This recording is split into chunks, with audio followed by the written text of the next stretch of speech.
Hi everyone, and welcome to ArtsFest Online.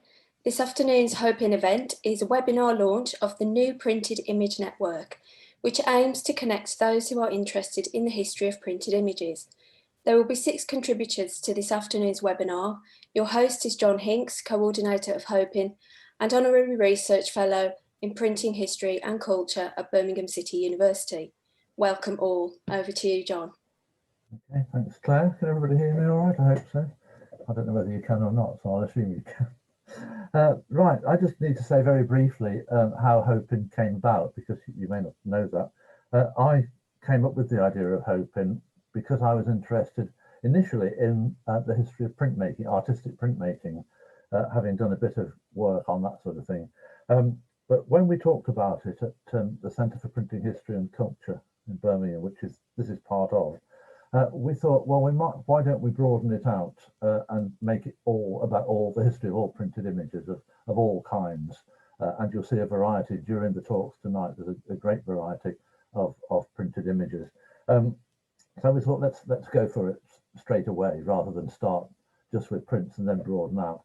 And I think it was the right decision because it's been amazingly successful. We have currently 270 members of HoPIN, which is about 3 times what I was expecting, because we only made it public about only a few weeks ago, really. So there's a whole lot of different types of printed image, and that's what this is all about. So without any further ado from me, I want to say, 270 members and about 200 people booked for tonight. I see we've got 120 at the moment, so maybe a few more will join us, although you never get the number you're expecting on these things. Right, that's all I need to say, really. I'm going to introduce each speaker very briefly. We'll have questions and answers at the end of the whole session. We'll have the 6 talks and then questions and answers. If you have a question, please type it in using the question and answer box, which should be at the bottom of your screen. I will then at the end ask the question on your behalf. It seems to work better that way than having people asking questions live, so I hope that's okay. If we do run out of time, I hope we don't, but if we do, if you typed a question in, it will be recorded, and the speaker can then answer your question separately after the event has finished, if need be. We may not need to do that. Okay, let's press on then. We have 3 speakers tonight. Our first 3 speakers are all from the same institution, Bishop Grosseteste University in Linton. And the first of the speakers who's coming up is Rose Roberto, who is a librarian and a scholar of 19th and early 20th century visual culture. So over to you, Rose. Hi, good evening. I'm just testing that you can hear me now. All right, so my talk is going to be in, it's called In Search of Early Works by Walter Crane. And the way it's structured is it's going to be in reverse chronological order. So first I'm going to talk about very briefly about what Crane was well known for. Then I'm going to work backwards in time. I'm also going to highlight a couple of key relationships that he had with wood engravers. And these key relationships helped his career and influenced his political and social beliefs. Next slide, please. So today, Crane is most known as a British artist, book illustrator, and he was very influential in terms of the picture book genre. But he was also very active in the arts and crafts movement, and he was a member of the International Socialist movement. Next slide, please. Walter Crane collaborated with Edmund Evans to create a series of children's books, but Evans didn't work exclusively with Crane. He also worked with Beatrix Potter, Randolph Caldecott, and Kate Greenaway. The last 2 now have book illustration medals by library societies presented annually in their name. The American Library Association presents the Caldecott Medal, and SILIP here in the UK presents the Greenaway Award. I think it's surprising that Crane doesn't have his own an award named after him, since he worked for much longer than either Caldecott or Greenaway.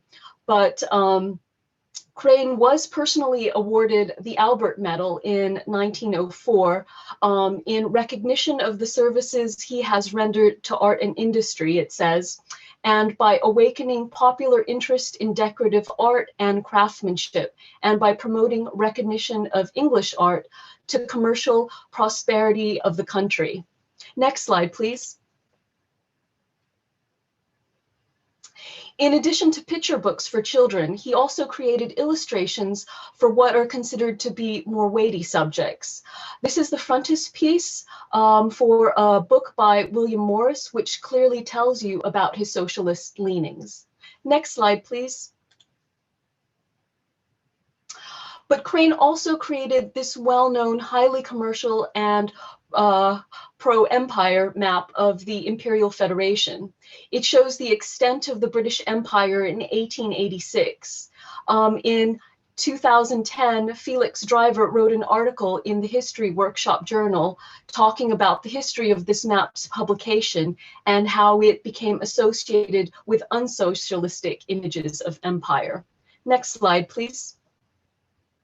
However, the period that I'm going to dwell on, focus on in this talk, is on Crane's early career, which is in the 1860s, when he was apprenticed to William James Linton. Linton was about 30 years older than Crane and had a very long career spanning the 19th century. And he owned a firm in the UK before moving to the United States in 1866. This list shows some of the important texts that he either engraved or authored, in addition to many political pamphlets, such as The House That Tweed Built, dedicated to every true reformer, published in 1871, and a satire, which you can see on this list, about the corruption of President Ulysses Grant, called The American Odyssey, Adventures of Ulysses Exposed. Interestingly, John Ruskin bought Linton's house in Brentwood when Linton moved to the US. Walter Crane seemed destined to follow in the trajectory of wood engraving apprentices at the time. He was meant to work for Linton's firm for 5 years, training to be a wood engraver. However, in his autobiography, Crane said that his drawing ability was recognized not just by Linton, but also by others, so much so that Linton encouraged him to focus on creative aspects of creating original art and to focus that more than on wood engraving. He also allowed others to commission Crane to do sketches for their other publications. Next slide, please. There's a Crane's autobiography, which you can see the blue cover of. In it, Crane writes, "I was engaged by a Mr. Orr to make some drawings for an encyclopedia, I think Chambers, and it was necessary to obtain a ticket for the British Museum reading room, planned and directed by the great Anthony Panizzi. As I was underage, an exception to the rules had to be made in my favor, and my ticket was endorsed in ink. I was deeply impressed by being admitted to such a great temple of authorship, and duly initiated into the mysteries of the catalog and writing on slips for works required. I took my place at one of the desks for the first time." So during this time that he writes about, the W&R Chambers firm, which was based in Scotland, opened a London office in 1853, so just prior to him. Archival records show that the owners had had disputes and money problems with their former London agent, London-based agent, William Somerville Orr, who had been a personal friend of the owners, but Orr owed the Chambers firm lots of money. And so it was decided that David Chambers, a younger brother of the firm's partners, would be put in charge of the London office in 1853. David Chambers reports a few years later, in 1859, that he took pity on the now bankrupt Orr, and Orr was hired to work on at least 2 Chambers publications in the early 1860s. Both Eileen Fife and Sandra Miley Cooney write more extensively about Orr in Steam-Powered Knowledge and Worlds of Print. Worlds of Print was co-edited by John Hinks. And based on William Crane's personal account, he was commissioned to draw historical objects for use in Chambers publications. And he most likely worked on the last two that you see on the list here. Next slide, please.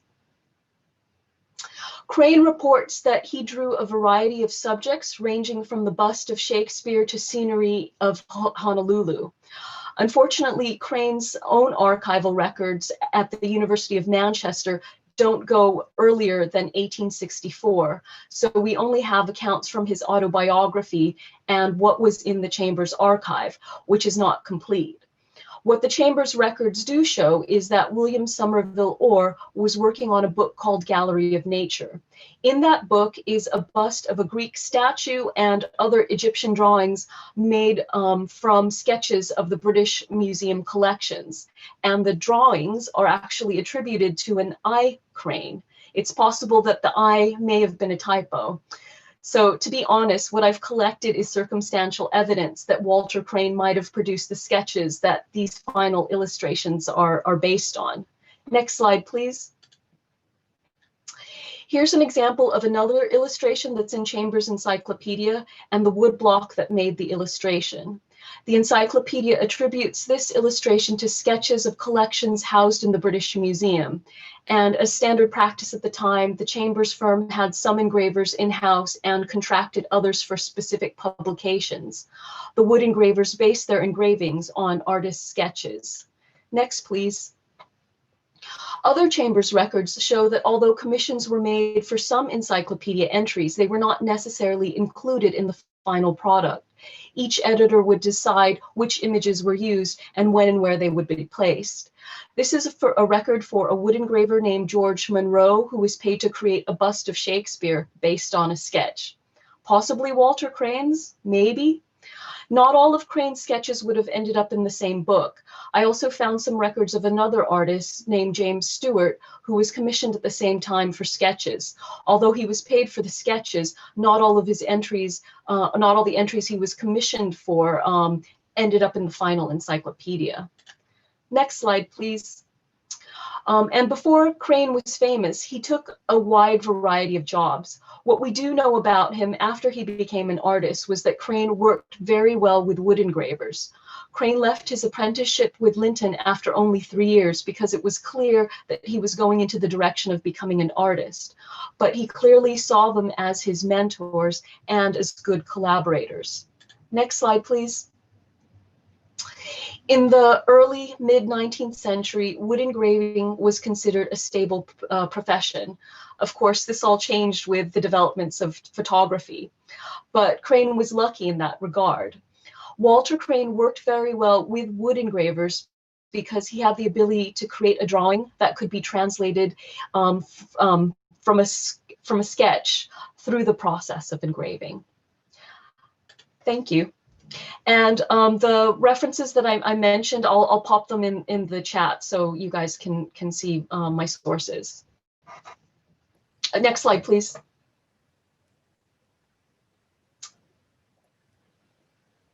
Okay, thanks very much, Rose. That was very interesting, and you've kept to time. That's you set a good start there, keeping to your 10 minutes. Thank you very much.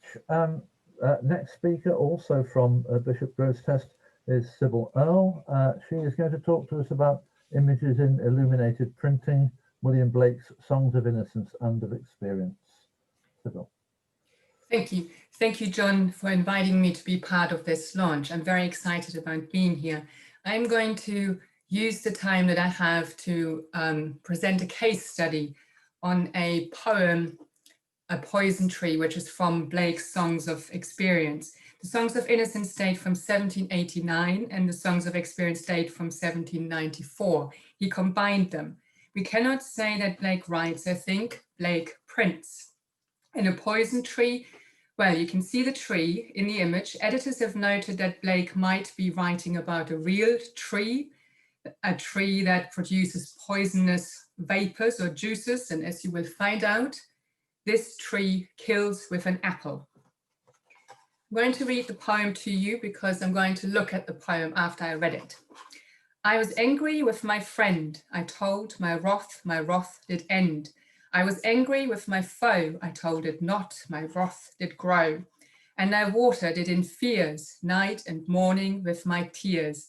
And I sunned it with my smiles and with soft deceitful wiles. And it grew both day and night till it bore an apple bright. And my foe beheld it shine, and he knew that it was mine, and into my garden stole, when the night had veiled the pole. In the morning glad I see my foe outstretched beneath the tree. Next slide, please. The next slide is really just an image to frame my discussion, my starting points. I'm reading the Songs of Innocence and Experience as children's books. I'm thinking about the integration of text and design, in particular the printing methods, which is a relief etching process, and the decorative motifs in the margins. I'm very interested in those. They look like illuminated manuscripts, which makes us think that they were expensive, which they were, and collector's items, really. Next slide, please. So I'm thinking this through in terms of methodology, and what I want to raise here is that in Blake's studies, we have the challenge of the material evidence, the books, the objects, the history of interpretations, as well as various critical approaches. The book is an object. It has a content, but it's also an object for analysis. And there's an also text as a concept. Where does it leave the image in illuminated printing? It's very important, and that's the history of interpretation through Northrop Frye, Jean Hagstrom, and W.J.T. Mitchell. So this goes down two different tracks: printing technology, Joseph Viscomi's Blake and the Idea of the Book, which taught us and told us and showed us that the books exist in editions. So we should never think of a single copy, but rather in editions as a sequence. And I'll come to this in my example in a little while. Then there's the idea, which is more conceptual, which has been put forward by W.J.T. Mitchell in his Composite Art, and it's about compositeness. So we talk about picture poems, about verbal visual text, about integration, and that's my starting point. Next slide, please. So this is Blake. Let's turn to Blake and see how he theorizes what he's doing. And again, I've highlighted something just for your attention here. The person speaking isn't Blake, it's the devil, and the location is the printing house of hell. So this is the devil speaking. But first, the notion that man has a body distinct from his soul is to be expunged.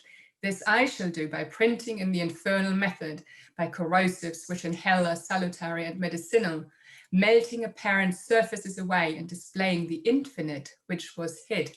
If the doors of perception were cleansed, everything would appear to man as it is, infinite. For man has closed himself up till he sees all things through narrow chinks of his cavern. So everything is in the plate. His special method brings out the infinite, and whether or not we see it is a matter of choice, because man has closed himself up. Next slide, please. This is what I read looks like on the printed page, or plate as we call them. On the left-hand side, copy C, on the right-hand side, copy D. So there's a whole technical dimension to talking about Blake. A dead body, his soul, its soul flying above, and all engulfed in flames. Next slide, please. I'm now trying to think about how to approach it. Oh, this is what I'm trying to do, and I'm using Sarah McDeasy's Reading William Blake. So there the idea is that the texts we're dealing with are virtual texts, they're multidimensional. And this is because, just to highlight what Sarah McDeasy is saying, narrative in Blake never simply unfolds in a straight line. And what role does the printed image play in this? I'll show you in a moment. And then he talks about a gap, which sort of rupture between the words and the images, and it, between what is happening and whatever we take the pictures to be. And it's that uncertainty that we don't know what the picture is, what the image is, which really appealed to me. And that all opens up an almost infinite, that word again, interpretive space. Okay, next slide, please.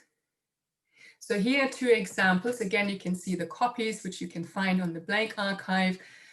Different dates, I didn't put them on. I chose those images to just show you how different the printing styles are. On the left-hand side, very tree-like with body. On the right-hand side, color printing, and it's worked up in watercolors.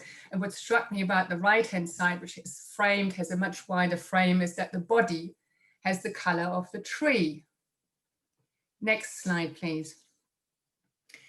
Here, again, different editions. On the left-hand side, the figure is lying on grass. There's no leaves on the tree, even though there's an apple that's being grown. And on the right-hand side, maybe the figure is lying on snow, because that would explain why there is no leaves, and yet we're looking for the apple, which cannot be seen, but is clearly produced. Okay, so this is what we see. And now comes something that I noticed when I looked at the different editions. Next slide, please. So it's those two images I want to show you something about, which I saw when I was looking at them. Next slide, please.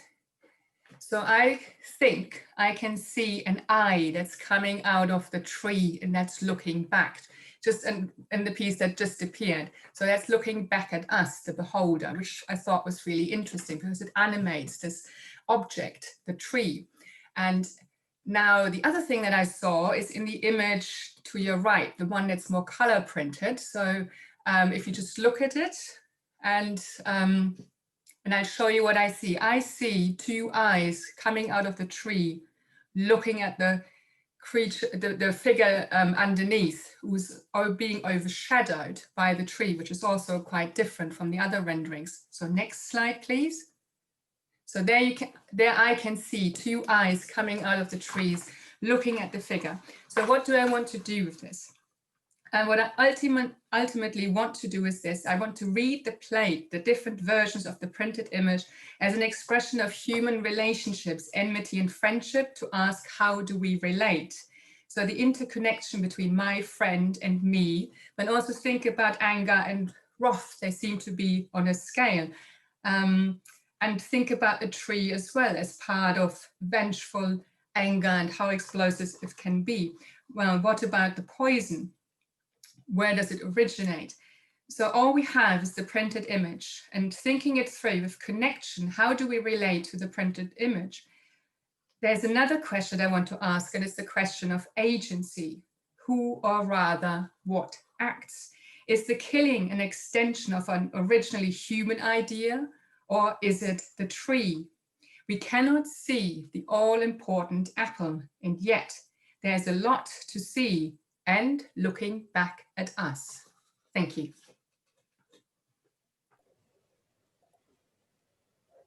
Thank you very much, Sibylle. That was very interesting, and I was trying to see the eyes in the picture there. I'm struggling slightly, but I believe you. Okay, moving on to the last of our three speakers from Bishop Grosseteste is Amy Webster. She is a senior lecturer in education studies there in Lincoln. She's got the longest title. She's going to talk about a quote, "I know who I was when I got up this morning, but I think I must have been changed several times since then," which I recognize. I know where that's from. Her subtitle is "Exploring the Repackaging of Classic Children's Books in Modern Series." Amy, over to you. Okay, thank you very much, John. I'm going to aim to project, so hopefully you can all hear me clearly.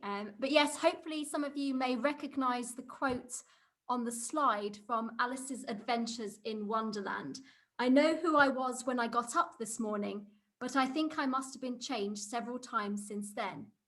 Now, Alice experiences a number of dramatic changes which create a sense of bewilderment and displacement. But classic works themselves, including Alice's Adventures in Wonderland, are subject to transformation in series as part of the huge commercial drive to republish children's classics in an ever different number of ways. Now, this presentation is based upon my doctoral project that I've recently completed at Cambridge's Centre for Research in Children's Literature, and I focused on identifying and analysing series of children's classics. So I'm first just going to provide some information about the project as a whole, and the background before I hone in on some of my findings about the repackaging of classic children's books in series. Next slide, please. So the recommendation by Michael Gove that the great tradition of our literature, which he later refers to in terms of classics, should be at the heart of school life, has elevated these texts to a privileged position in the English national curriculum. And underpinning Gove's recommendation of the classics is this vaguely defined sense that there is something about this corpus of text that distinguishes them from other books and that makes, for example, Alice's Adventures in Wonderland more beneficial to children than, for example, Twilight or the Captain Underpants series. Now, this reflects how the term classic is frequently tied to notions of quality, but also enduring popularity, both of which position the classics as superior to other works of literature. Now, historically, series of classics have received little in-depth attention in children's literature scholarship. Histories of publishing engage with the classic, and they also engage with the series as books produced by the same author or with the same plot line, but they don't really engage with the classic series. And a notable exception that's quite recent in 2014 was a chapter by Peter Hunt in Modern Children's Literature. And he focused on a few series there, but what it did for me is raise a number of questions about how these series relate to each other and the implications of placing classic texts in series. Next slide, please.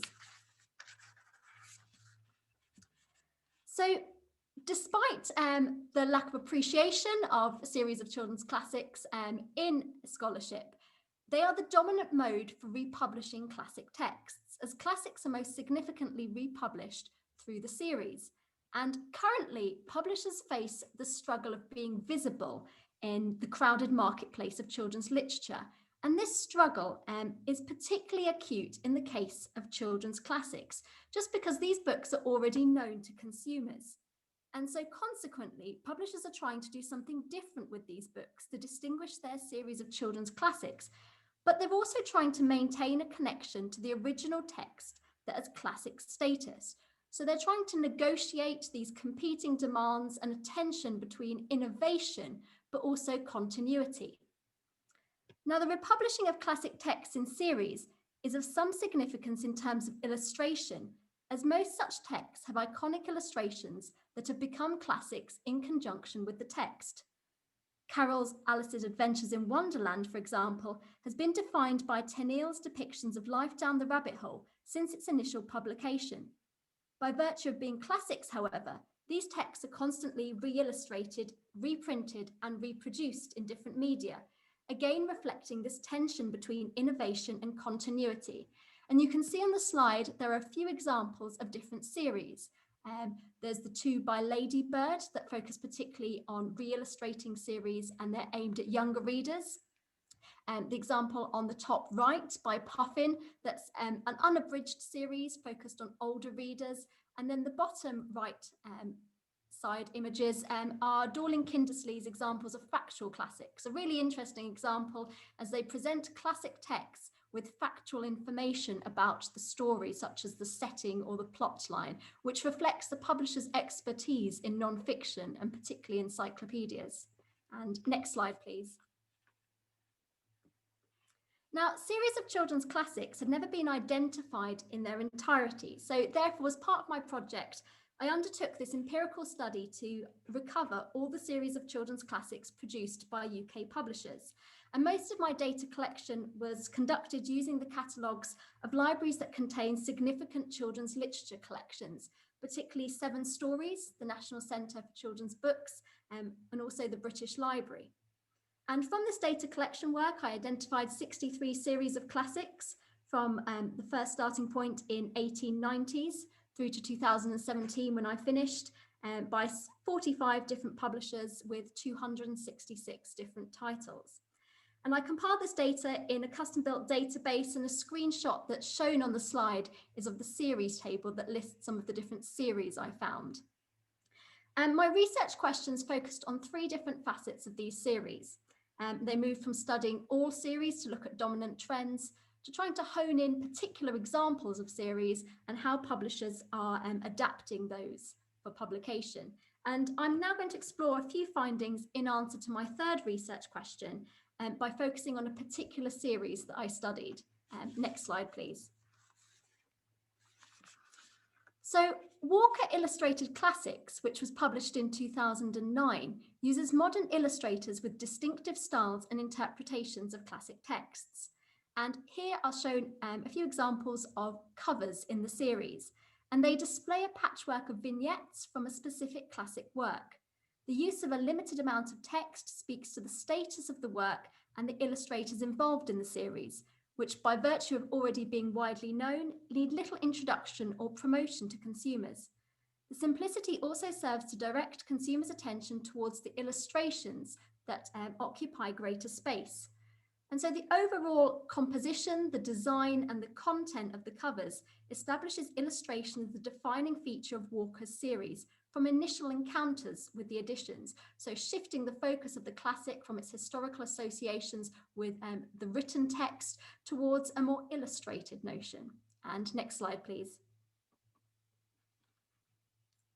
But in their series, Walker's editions create particularized views of these texts, which address a child's audience to varying extents. At one end of the spectrum are Helen Oxenbury's editions of Alice, that lead with a child-centered and markedly more modern Alice. Now, Tenniel creates an Alice that is of and for the Victorian period, as shown on the illustration in the left.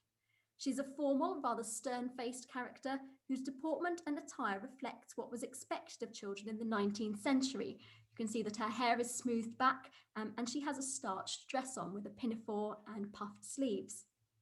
Now, in contrast, the Alice that Oxenbury presents readers with, as shown on the right, appears more of a child than a mini adult.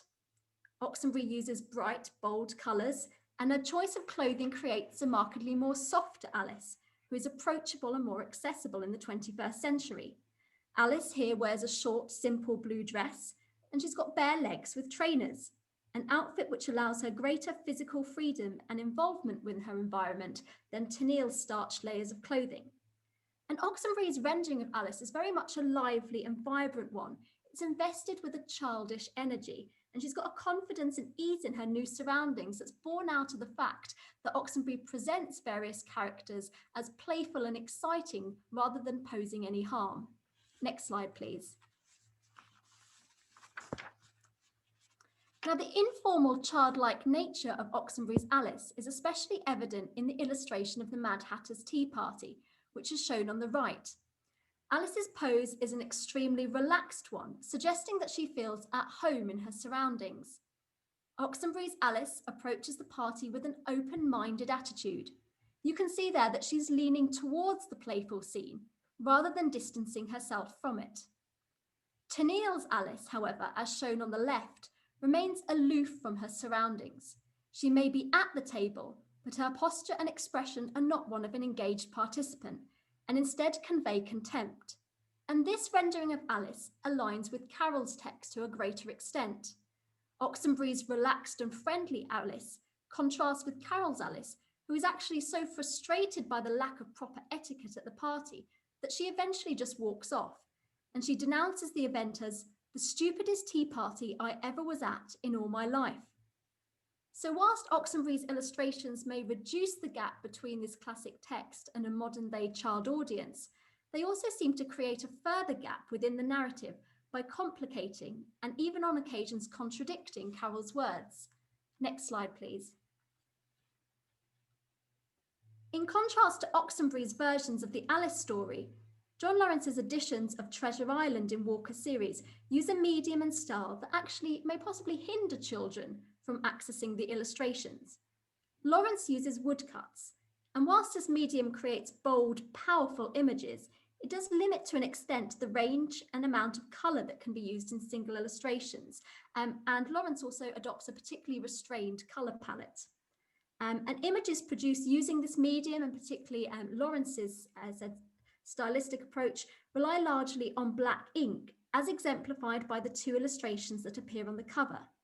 But what this means, or the effect that it is for the reader, is that the areas of black ink frequently merge in illustrations in this rather large book of a few hundred pages that gives it a heaviness, and also means that child readers need to devote considerable attention to deciphering exactly what images show before making connections with the written text. And the image on the right is actually one that uses a significant amount of colour compared to majority of images in the edition. So through using modern illustrators, Walker's series does create new illustrated versions of classic works, but this repackaging does not necessarily enhance individual classic texts, and furthermore, children's experience of these texts in the 21st century. Final slide, please. So to draw a few conclusions about the repackaging of classic texts in series.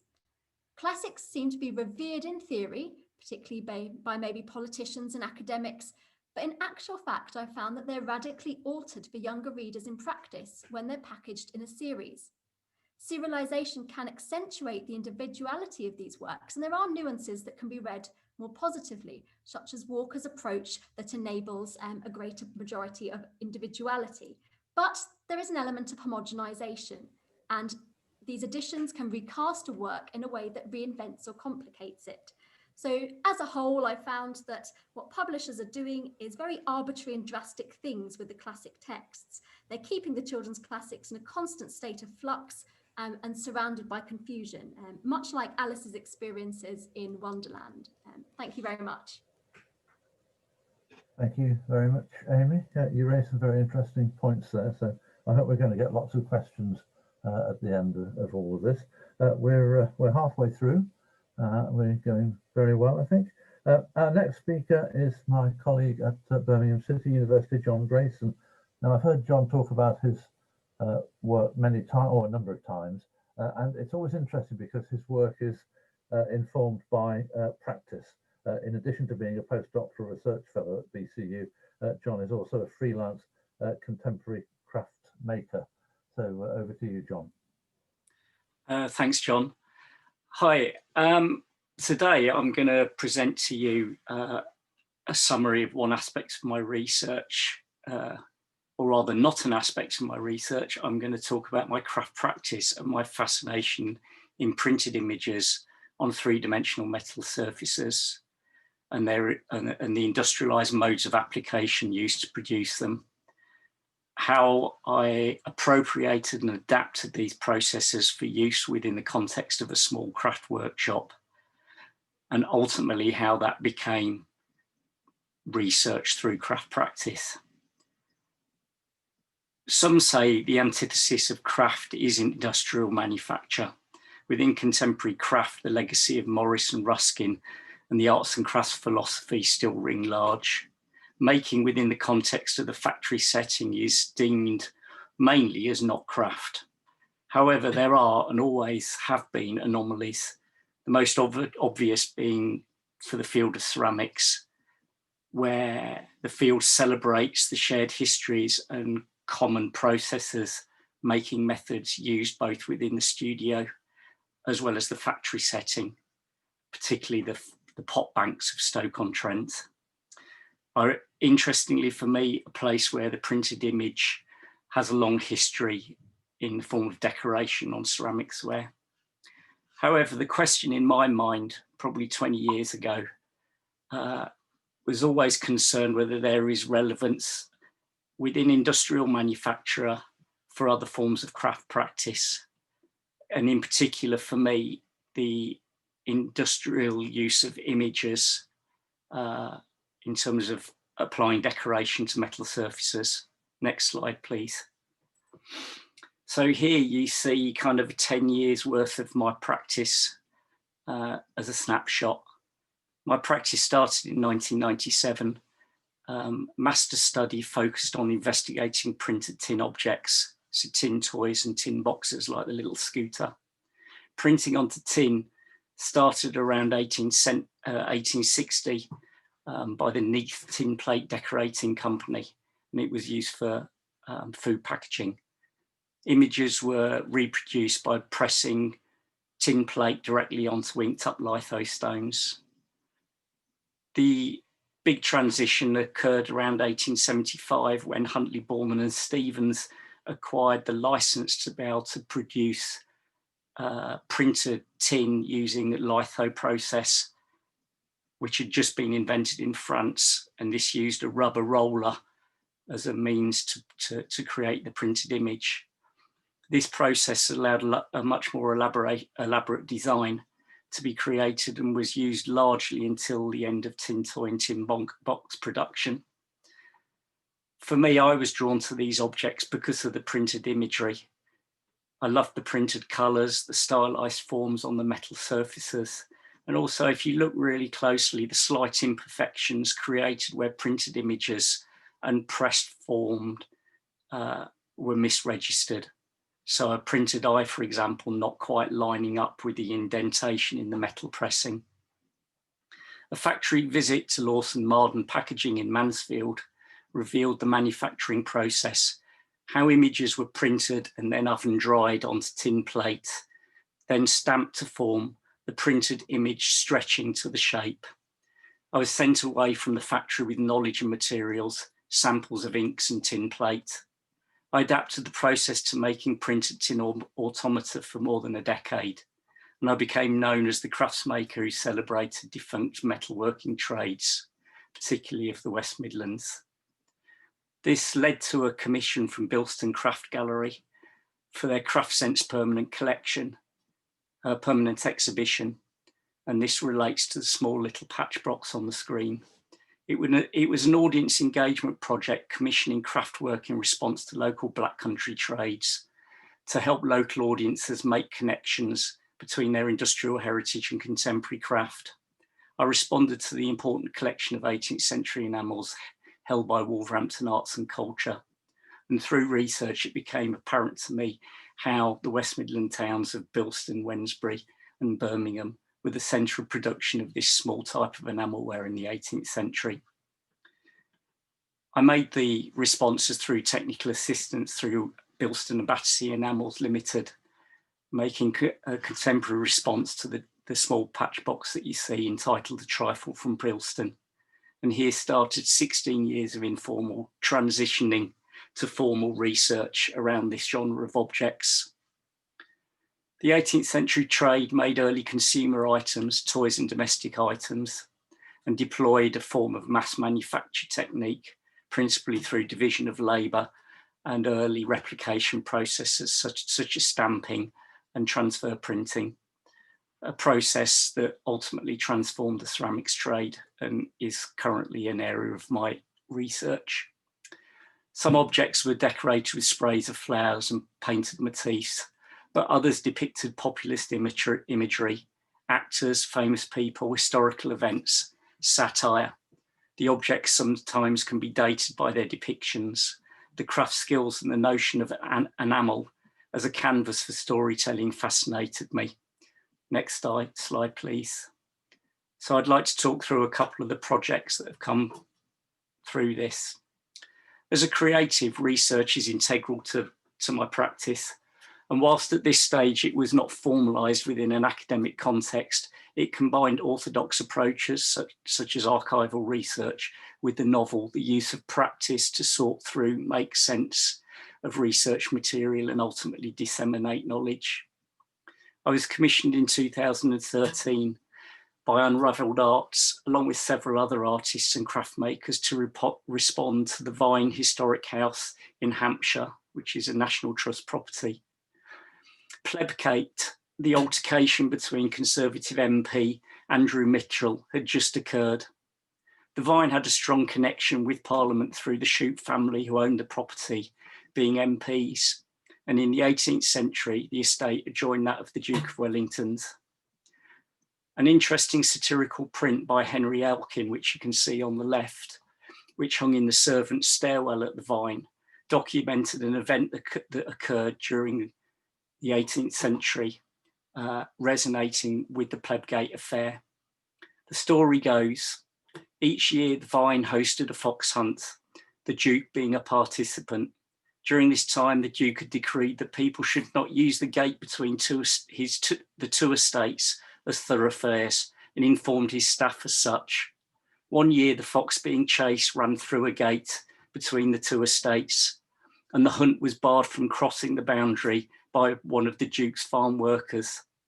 The Duke, who was in the party, used disparaging language to tell him to stand aside, but to no avail. He stood firm, the labourer unaware that this was his master.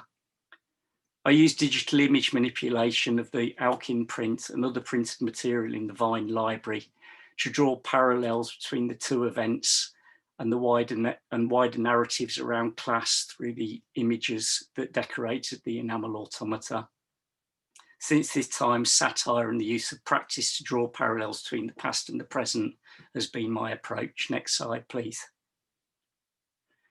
Spending a lot of time in museum stores revealed the breadth and depth of collections.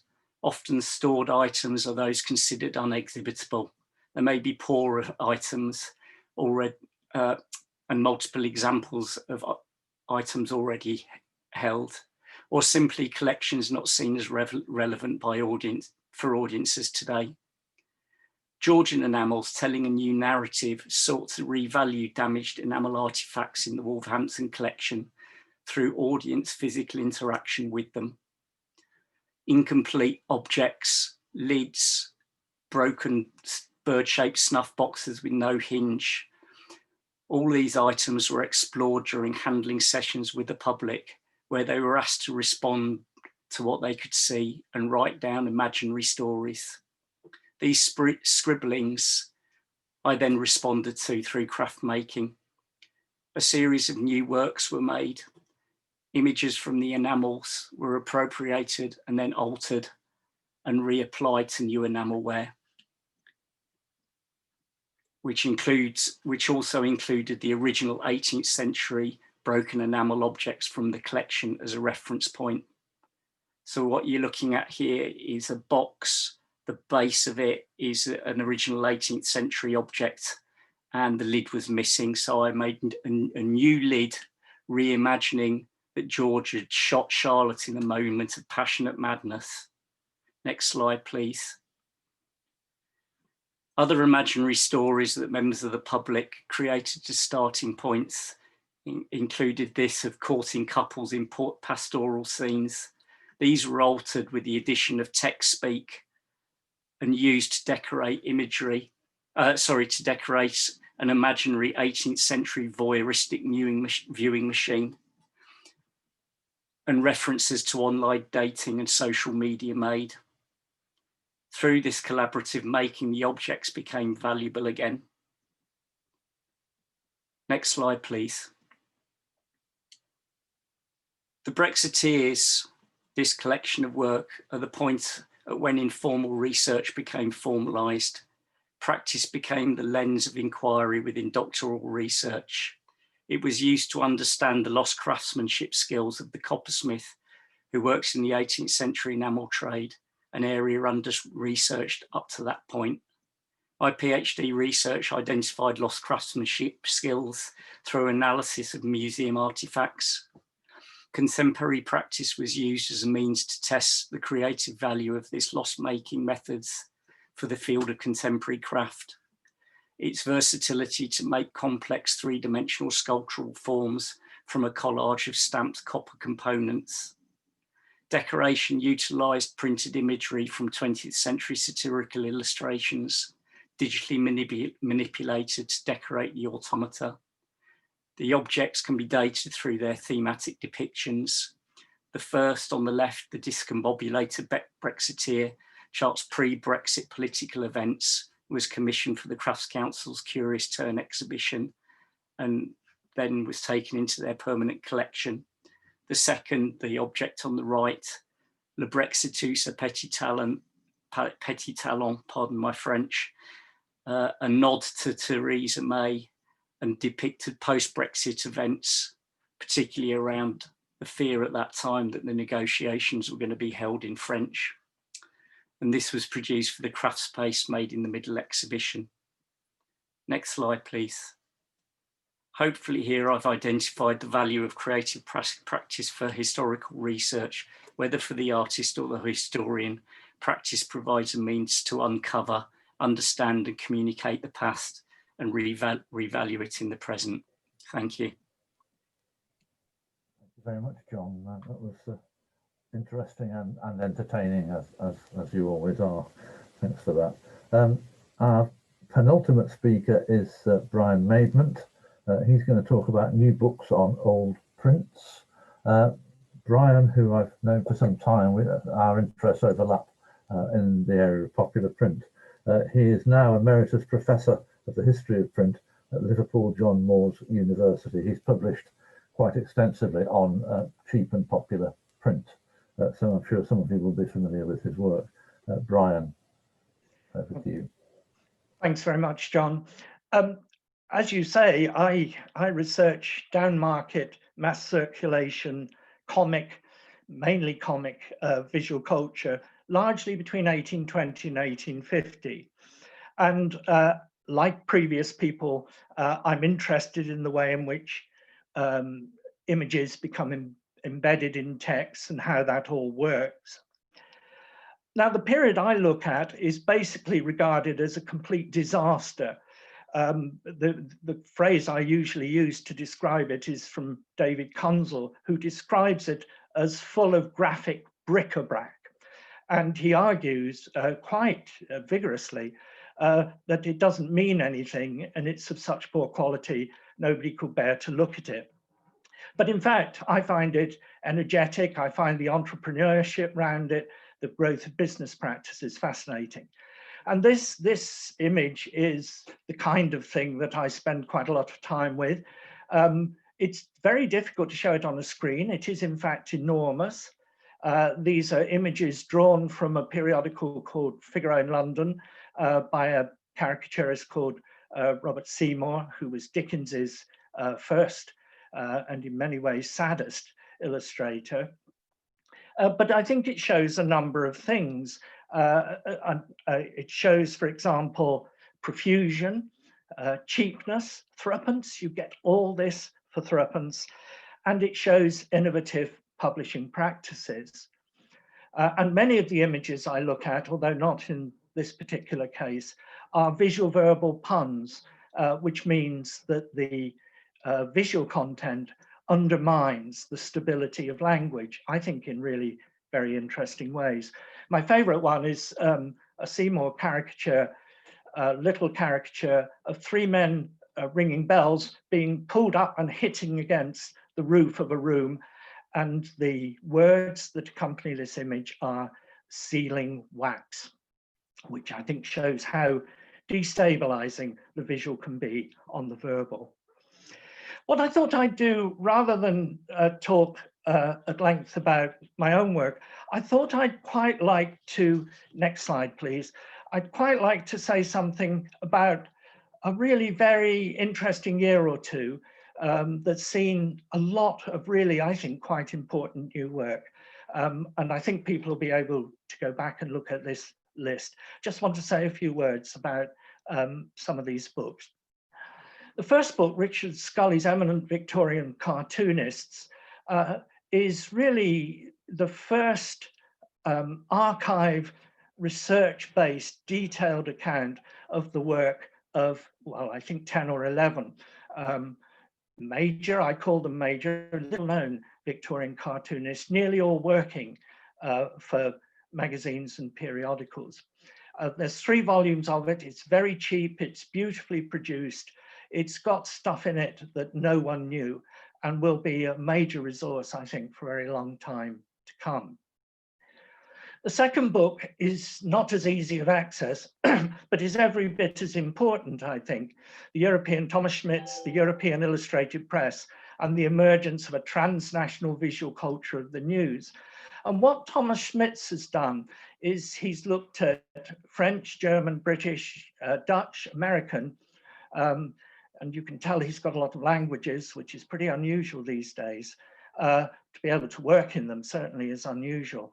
And he's shown the commercial network that was set up to transfer blocks and images from one country to another.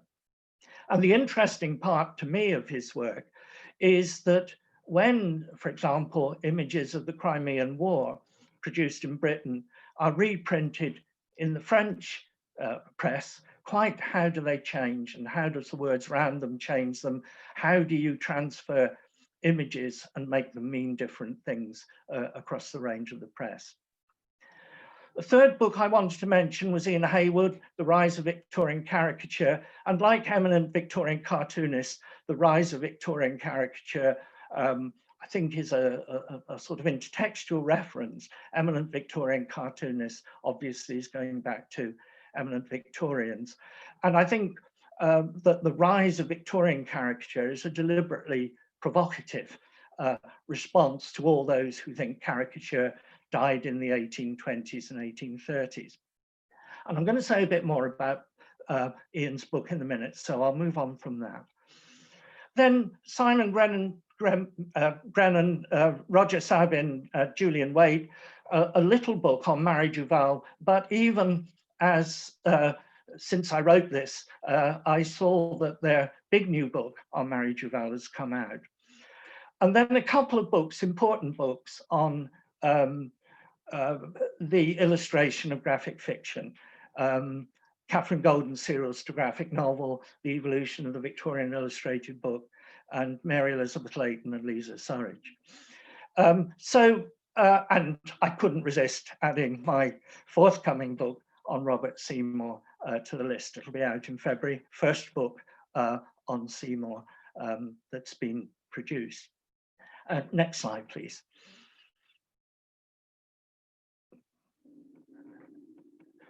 Thank you. No, I think Ian Hayward's book is important because he focuses on the two most important caricaturists of the 1830s, which have still not really had their due, Robert Seymour and C.J. Grant, Charles Jameson Grant. Grant's practically unknown still, Seymour better known. This is from a periodical illustrated by Seymour from 1831 on, called The Looking Glass, and it's lithographed. And what you can see happening here is the old caricature tradition being retained to some extent, but combined with a whole mass of smaller, more less political, more socio-cultural images, and all really large scale, quite expensive. This is a very, very big book. Now, what Hayward has done is he's extended his work on caricature, late Romantic caricature, and argued that in fact the 1830s and 40s show a continuing tradition of progressive oppositional caricature, quite outspoken, quite spiteful. It would be indeed subject to all sorts of restraints if the visual was subject to those sorts of restraints. And he's done something really important and shown how caricature moves at this time into periodicals and magazines, away from single plate, expensive, etched or engraved single plate caricatures, moves into magazines and reformulates itself. Can I have the next slide, please? Either as lithographs of this kind or as wood engraving. And here's Figaro in London, famous masthead of Figaro, which they went on using for 10 or 12 years, which developed a large split down the middle of it after 6 or 7 years, and they never re-engraved it. Figaro in London, really quite a long-running periodical, very outspoken, living on the bohemian fringe of progressive politics, quite genteel, probably in readership. And Ian Hayward's great achievement is really to relate this very, very closely to ongoing political events and debates, and to show, indeed, its true radicalism. Next slide, please. But perhaps the greatest thing that Hayward has done is he's made us look again and thoroughly at Charles Jameson Grant. And again, since I put this presentation together, Matthew Crowther's book on C.J. Grant's political drama has just come out. I've seen it in manuscript, but I've not seen the book yet, I'm sure it will be of huge interest. These again are huge prints, and very interestingly, they're wood engraved. And you can see the amount of words in them, the way in which they're put together, the relationship between text and image. This is an image of the attacks on the penny magazine and on the attempt to repress things like Figaro in London by the Whig politicians. So the reformulation of images in periodicals, Seymour and Grant as major figures between 1830 and 40, still needing more work. And the establishment of this black hole, really, between the end of a caricature tradition and the rise of Victorian black and white, sophisticated illustration of fiction and magazines, remains still well worth looking at. It's vigorous, it's energetic, it's strange, it's fun, apart from anything else. I'll stop there, thanks. Thanks very much, Brian. That was very interesting. I like the idea of stopping when we get to the fun. That's a good idea. Our final speaker is another person who is a practical artist as well as being an academic. Laura Onions is a printmaker, and she's also a lecturer in fine art at the University of Wolverhampton. And that just reminds me to thank the University of Wolverhampton very much for hosting this seminar this evening. They've been very helpful indeed. So Laura is going to talk about the Dudley writing cards from 1928, printing into painting into writing. Laura, please. Thank you very much, John. And I'm in the Wolverhampton School of Art at the moment. This is our intaglio workshop, for those of you who may be intrigued to know that. I'm very grateful to John for inviting me to talk at this event tonight, and I've already learned a lot of things through the previous talks that have taken place. I've joined the network, not as a historian of print, as John kind of said, but as a printmaker and an artist influenced by the history of printed matter and how it can re-emerge and produce new ways of thinking. So based on research visits to Birmingham City University archives and the National Art Education Archives, this talk will focus on a series of educational prints produced in the 1920s and how these were used as a tool for creativity and self-expression in other media. Next slide, please. Drawing from crab's claws and bathroom taps, mind pictures, potato printing, easels instead of desks, big brushes, poster paints, writing patterns, circulation of pictures through schools, and the classroom as studio. These are a few interventions that educator Marian Richardson introduced to primary school art education in the UK, ones we may remember ourselves or not consider to be significant now. Time has distorted these contributions as we move further away from the intentions and circumstances she developed them for. However, her work pushed against dominant approaches to educational theories of the time. She believed in the acquisition of skill, but skill that could express a child's inner vision and personal expression, positioning children as artists. Next slide, please. They are taught that drawing is a language which exists to speak about things that cannot be expressed in words, emotional ideas about the beauty of the world that come to us. It is these ideas and not literal and photographic representation of appearances that the artist seeks to express. And as the children are working with this motive, the same motive that has inspired all art, their drawing must be considered as tiny works of art. And this was a statement written by Marian Richardson. So it's important to foreground this approach, as this will give context to the work I'm going to discuss, work that has its roots in the West Midlands, Dudley in particular. Next slide, please. So Dudley Girls High School was Marian Richardson's first post as a qualified teacher. And whilst here, she was given the additional responsibility of teaching handwriting to pupils, resulting in the practice and printing of the Dudley writing cards. Next slide. Marian felt that existing methods of teaching handwriting were tedious and, in her words, terribly wasteful of the precious hours of school life. Referencing poetry, music and dancing, Richardson's method would encourage the creation of a music of shapes. Based on this, she created the Dudley writing cards, a hinged set of printed cards depicting fragmented letter forms reconfigured into patterns and repeating shapes. Their intended use was not for a child to copy these, but to be as a basis for teachers and students to make bold artworks whilst exploring the gestures of handwriting. And this series of prints were published by George Bell and Sons for University of London Press. And as a press, they produced many kind of educational textbooks and printed matter. Next slide, please.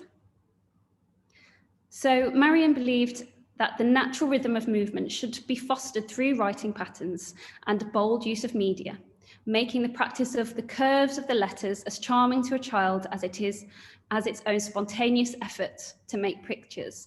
And on the screen right now, you can see some pretty awful photographs that I've tried to take through plastic, which protect the children's paintings, which were made as a result of their engagement with the writing cards.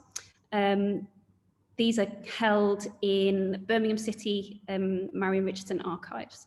And as you can see, they're kind of really kind of diverse in pattern, colour, shape, paying attention to positive and negative space, line, gesture, which I'll discuss a little bit more in a minute.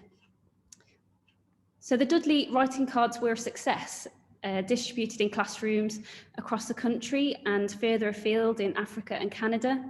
And there was a lot of many news articles in the newspapers at the time about how this woman in the kind of quoted in the newspapers had invented a new way of writing. And they termed it zigzag writing rather than kind of rounded lettering. In 1935, the cards were revised into writing patterns. Next slide, please. The relationship between printmaking and education is very tightly woven. And what I find interesting here is the manner in which one medium, print, has inspired another, paint.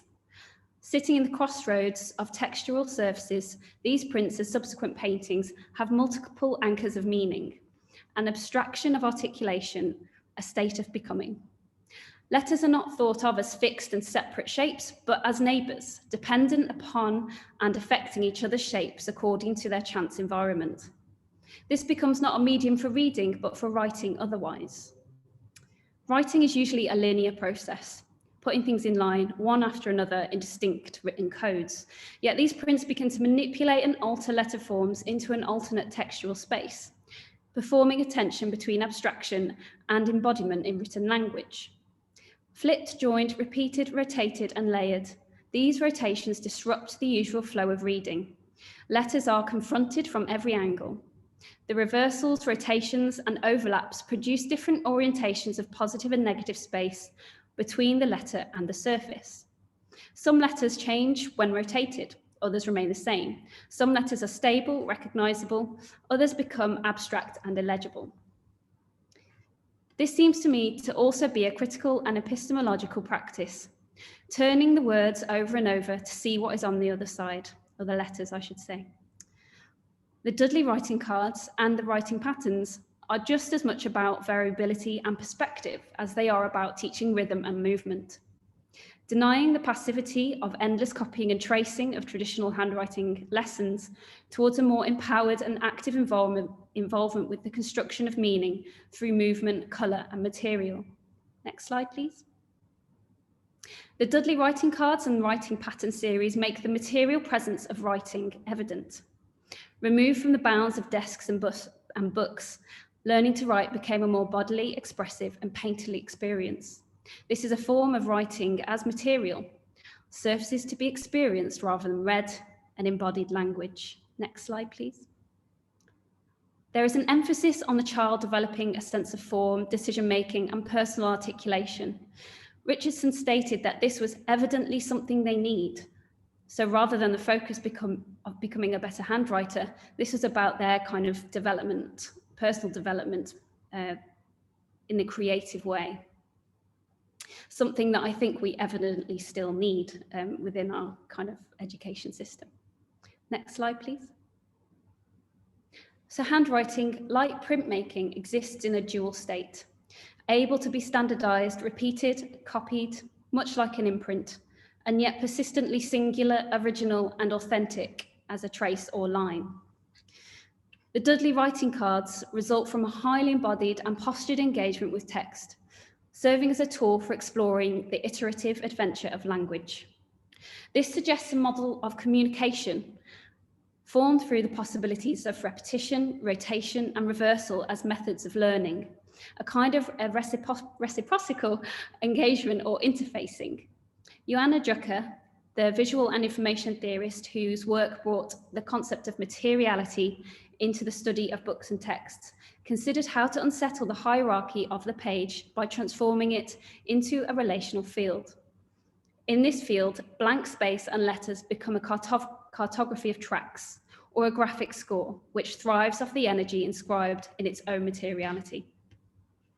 So the images you're seeing now are a couple from a series of works which I made last year through a process of hand-painted gestures and screen-printed letter forms, sought to enable these elements to meet one another.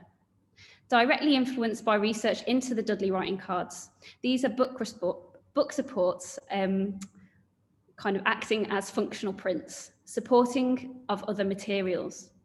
So support is to give assistance to, bear the weight, and ultimately to care. And Richardson believed the role of the teacher was to do just this, positioning the child at the centre of their learning and becoming. And the book supports each have a book, a publication on them, which directly relates to different periods of time within our education. And it's interesting looking at these different texts that the same discussions keep re-emerging all the time about how we need to foster creativity through every subject, I suppose, teaching a wholeness of creativity. So I think this is also something that Marion Richardson was an advocate of. And I think as much as the book supports are supporting the text, I think they're also supporting that ideology. Next slide, please.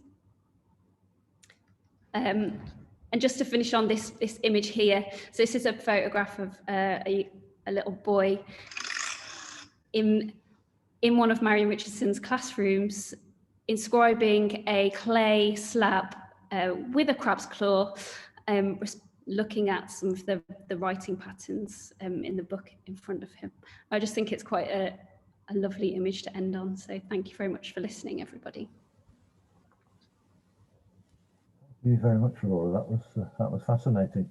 Well, that brings us to the end of all the talks. Thank you to our speakers for such a wide range of talks. I think it bears out the decision we made to keep this network very wide-ranging and to look at printed images as a whole rather than just focus on one particular type. I think we can learn from each other. We've had a lot of information this evening and it's all been extremely interesting. So we do have time. Thank you to the speakers for keeping to time. They're all gradually reappearing on your screen now as they remember to unmute and on whatever it is, their videos. We have at least a quarter of an hour left for questions. We have a few questions already in the Q&A section. Just to remind you, as I said at the beginning, to ask a question, please type it into the Q&A box. I will then ask the question on your behalf and the relevant speaker will answer the question, I hope. Right. Question and answer has come up on my screen. There are several questions for Amy, I noted. The first one, question for Amy from Marie Leger St. Jean. Question for Amy, is your database publicly accessible, Amy? Hey, thank you, John and Marie. Currently not yet. I only finished up my project less than about half a year ago. I'm currently working out how to find a good way to publicly host this data that I've gathered. But what I have included on my slide at the end is the reference for my PhD thesis And there's a link for the DOI, or if you just put it into Google, it takes you to the Cambridge University thesis repository page, and you can request a copy of the thesis, which includes in more of a 2D form the data that's gathered. So there is still a way to access it currently, but I am looking at how to host it in a way that the database can be accessed as a a very kind offer, so it might be published more widely very soon. Thank you, Marie. I'll put my email address in the chat. But yes, there's a way to interact with some of the data, but it is still currently available in a 2D form on the Cambridge repository page.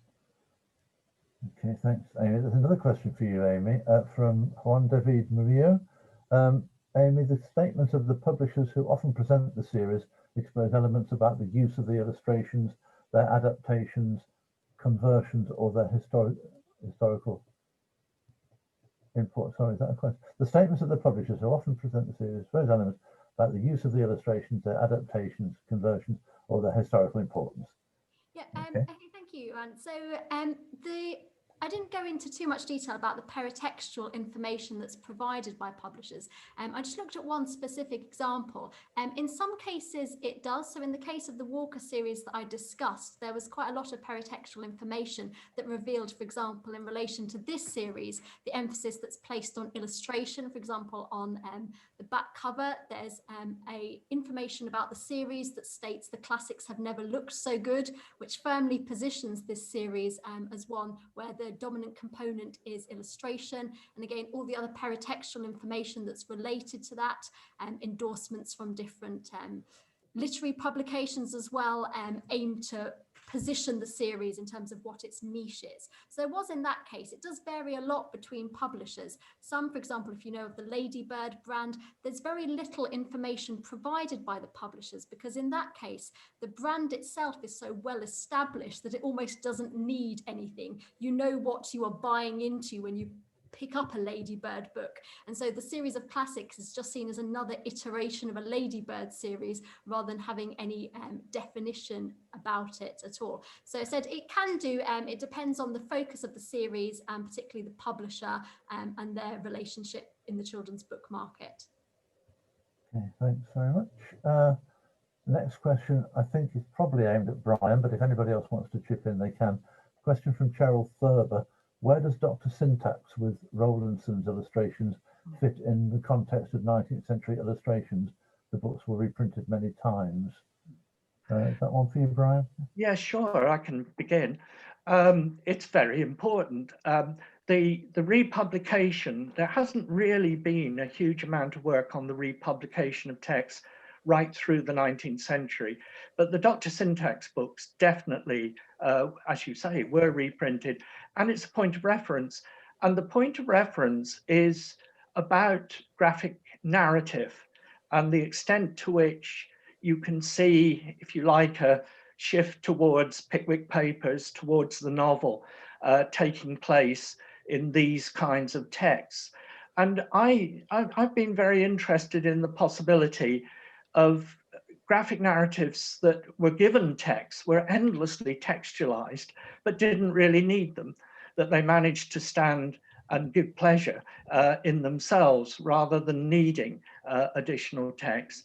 And there is a very specific link with Dr. Syntax. One of Seymour's major works is actually a kind of both a tribute and a parody of Dr. Syntax, where he takes Lord Brougham, who was pressing for universal education and putting out the penny magazine. He takes him on a picturesque tour of just industrializing Britain, where he is mocked, derided, and comes back home and burns all his educational papers. So there's a very specific link there, but a much more general one about how do you get really to the Victorian novel.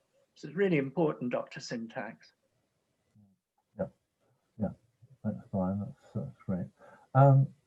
Right, question from Emma West. Hi, Emma. Thank you for all the fascinating talks. Question for Laura. Could you say more about how the Dudley writing cards were actually used? They're such intriguing objects. How did teachers and students use them in practice? Laura. Yeah, thank you, Emma. it's interesting thinking about how the cards have been used over time, as Mary Richardson was a very inspirational and influential teacher. So the cards, coupled with her personality and approach to art education, meant that the cards were used not in the way of which students would sit and copy from them in a book, but it was coupled with them working from an easel or working on large pieces of paper or using brushes to respond to the cards. But as we move further and further through time, as I suppose Marion becomes unconnected or became unconnected with the cards and not able to directly kind of teach students, inevitably some teachers would end up using them as kind of copying devices. So maybe they didn't, and perhaps that had a lasting legacy on how children learn how to write.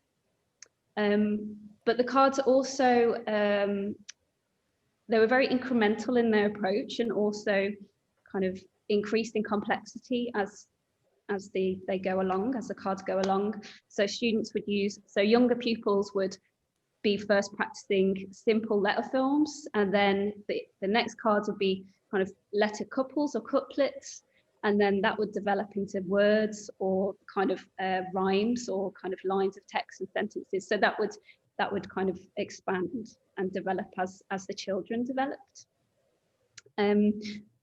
So yeah, as you can see from some of the images, it's mostly they would use them as influence for their paintings or to work in clay, or to just produce drawings. But over time, that creative approach was perhaps disconnected. I hope that answers your question. Thanks, Laura. I didn't really notice. I lost contact with everybody briefly in the middle of that. So another question. Wait a minute. Where are we? Look, I've lost. There was a question from Caroline. Yes. Question for Amy from Caroline Archer. How much of the publishers revisiting the images of children's classics is simply marketing tactics, and how much is a genuine attempt to reinterpret the text? And what are the reactions of their young readers? Oh, interesting, Amy.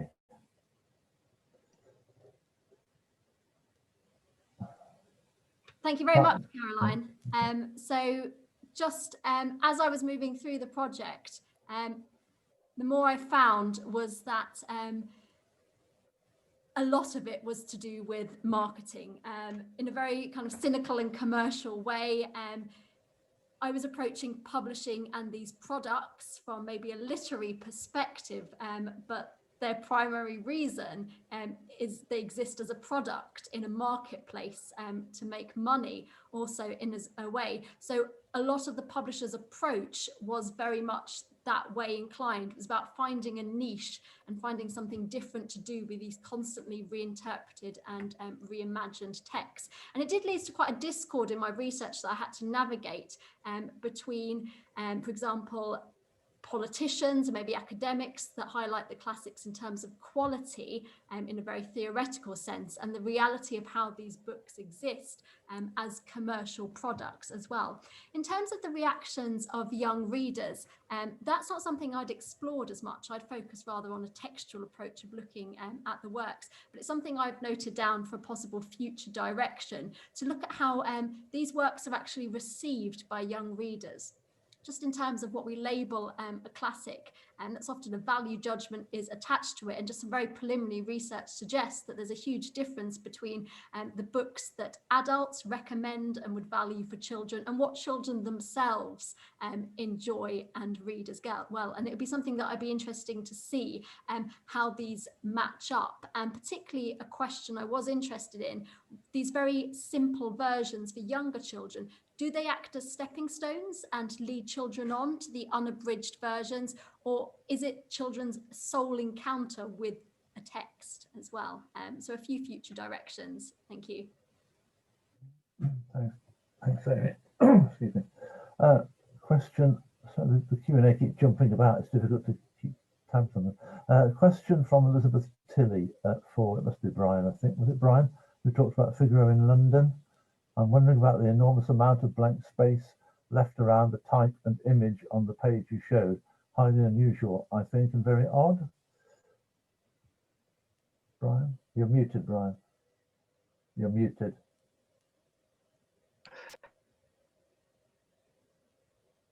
You're still muted. Yes, I have unmuted myself. Sorry. Yes, they weren't entirely typical pages. The format of Figaro in London is really very interesting. It's got this big, very squarish page, but they use, on the whole, Seymour produced vignettes, very small images. In most of the issues, the images are fairly well integrated into the text, and there is a sort of dialogue between the editorial that links the image to the text. But it was quite generous in the space that it offered. And that square page in double columns is something that Punch takes over as well. It's a very particular shape, and it works very well. Wood engravings are very useful, particularly when you learn to do bigger ones, to pull blocks together. They're very useful because you can insert them in the text in all sorts of different ways. So I think those big spaces, certainly the title page, rather elegant title page, is quite unusual, but there is a lot of white space in Figaro in London, and that it was cheap enough. So yeah, they wasted a lot of space. Yeah, thanks very much, Brian. I've just realised there's some questions are listed in open questions, others are listed in answered questions, though as far as I know they haven't been answered. And also the box keeps freezing, which isn't helping. Never mind. There's a question from I'll try and pronounce this as best I can. Used Depoit. Thanks, Laura, for your inspiring talk. Are the Dudley writing cards rather unique, or do you know about other similar tools in other countries? Hello, Just. Thanks for your question. I haven't looked massively into that, to be honest. I'm not aware if there are other things similar to the Dudley writing cards. I know there's a lot of kind of theories around handwriting that were coming out around that time, and the development of handwriting through different phases of scribbling to kind of pattern making, kind of early letter forms and that kind of thing. And Richardson was very kind of influenced by like Franz Zizek and also Catterson Smith in the development of her theory of kind of handwriting and education. But I would be interested to know if there was any more kind of cards similar to this, or I suppose even looking at how handwriting is taught today, are there kind of approaches that are similar, kind of comparing that as well. And I know that Marion did travel quite a bit. She went to Romania and to Vienna and Canada and the USA. So she kind of circulated a lot of that knowledge when she traveled. So yeah, I'd be interested to see how far that impact, I guess, how much of an impact that had. Yeah, thanks, Laura. Just looking through questions that haven't been answered yet, because we're getting towards the end of our time now. Gary Humphreys mentions that several speakers are virtually inaudible. I don't know. I found them all quite audible, so maybe the problems at your end, Gary, unless other people have problems. Put a note in the chat if you have had problems hearing or seeing the speakers. From my point of view, it's been remarkably clear, both audio and video, compared with many of these things that I've been attending in recent months. Just time for one or two more questions. If questions haven't been answered, we'll try and answer them afterwards. Right, what have we got left? Yeah, somebody says that the audio has been fine, and several people are saying sorry, I have to leave now, etc. And thanking us for interesting talks. Somebody, Felicity Stimpson, says, I seem to remember Marion Richardson writing pattern books from my school days, but not cards. Is that right, Laura? Yeah, I think that the cards were earlier, but I know that during the kind of interwar years, they stopped printing the Dudley writing cards in the kind of fold out kind of format. I guess it's more expensive and perhaps doesn't travel as easily. So they made it into like a little booklet. And then I guess the writing cards developed out of that afterwards because they came in 1935. But during kind of interwar years, the booklets were circulated all over the world, and Mariam was evacuated to Oxford and taught there as well. So yeah, I guess the booklet format became much more kind of practical. Yeah, I think that's probably covered all the questions keep freezing up, which is quite difficult. I don't think I've missed anybody. I hope not. Anyway, it's time for us to wind things up now. So could I thank all the speakers again for some extremely interesting and very wide-ranging talks, which I hope is going to be typical of this network. I think its breadth is going to be its strength, I think, and hope. Thank you to the audience, of course. There were 135 at one point. I think that was the maximum we got. There's still 85 of you out there, so thank you for staying through till the bitter end. Thank you to the team at Wolverhampton who hosted this and given us the technical support with slides and everything else. Claire and Laura and their team, thank you very much for that. I'm going to put my email address in the chat if I can manage it, because if you've got any general questions about the network or if you have any comments on this and possible future events, do please email us. I'm just about to type my email address in now, and then I think Claire is going to say a final few words. Yeah, thank you, John. Thanks very much for hosting and holding everything together. I also want to thank all of our speakers this evening for delivering such diverse and fascinating presentations. It's been a real pleasure listening to you all. As John said, do get in touch about the network. His email should be in the chat there for you. Our next ArtsFest online event will be tomorrow at 6 p.m. And it's a poetry reading and talk with writer Helen Calcutt, hosted by writer R.M. Francis, and more information, booking details on that can be found on Eventbrite. Thanks all for watching. Hope you enjoyed that. See you all soon. Bye.